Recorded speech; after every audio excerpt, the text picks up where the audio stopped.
Salut, bienvenue sur la chaîne Permaculture Sud Réunion. Dans cette vidéo, je vais vous parler des choix que j'ai faits pour démarrer sur un terrain en friche. Pour ma part, j'ai choisi de ne pas défricher le terrain pour plusieurs raisons. La première, c'est pour conserver la faune sauvage qui, elle, va réguler les nuisibles et enrichir le terrain. La seconde raison, ça va être pour le vent.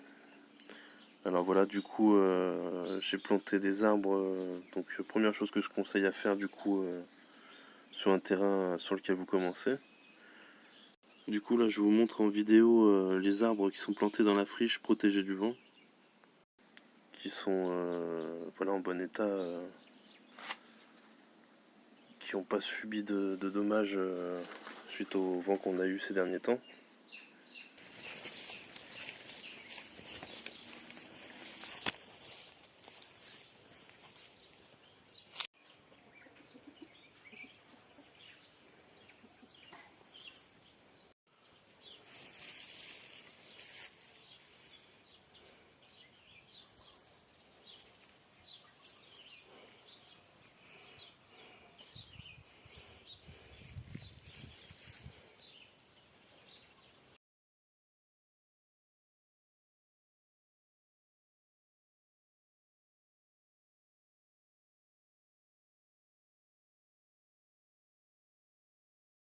Et là, donc, vous allez voir en vidéo ceux qui sont exposés au vent.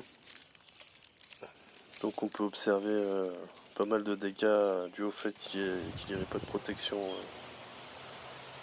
pour ces arbres-là.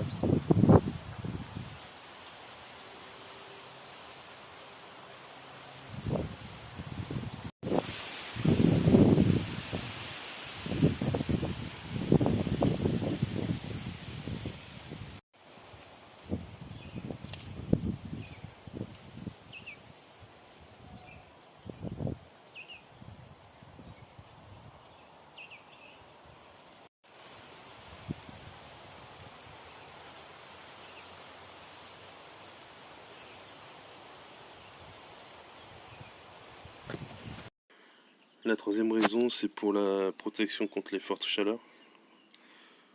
Donc on peut observer que l'humidité et la fraîcheur restent au sol grâce à la présence de tous ces végétaux. La quatrième raison, ça serait aussi pour que l'eau puisse pénétrer plus facilement dans le sol et avoir une réserve d'eau sur le terrain déjà directement grâce aux racines qui permettent l'infiltration. Donc les arbres qui sont au milieu de la friche, je les ai arrosés que au moment où je les ai plantés. Et donc jusqu'à maintenant, pas besoin de les arroser plus. La cinquième raison, c'est aussi pour conserver le réseau mycorhizien. Donc il va permettre aux plantes d'échanger des informations et aussi de partager la nourriture. Et enfin, la sixième, c'est que ça va me permettre d'avoir du paillage pour mes arbres et mes futures cultures. Donc voilà, si je retire des plantes à l'avenir, ça va être pour les remplacer par d'autres qui me seront plus utiles. Je vais pas défricher pour rien et laisser une terre à nu juste pour le plaisir des yeux, alors que ça pourrait servir à loger la faune sauvage et garder mon sol fertile. Voilà, dans la prochaine vidéo, je vous parlerai de comment j'ai planté mes arbres. On va parler de forêt comestible et de potager verger. N'hésitez pas à partager vos idées aussi dans les commentaires. Ciao!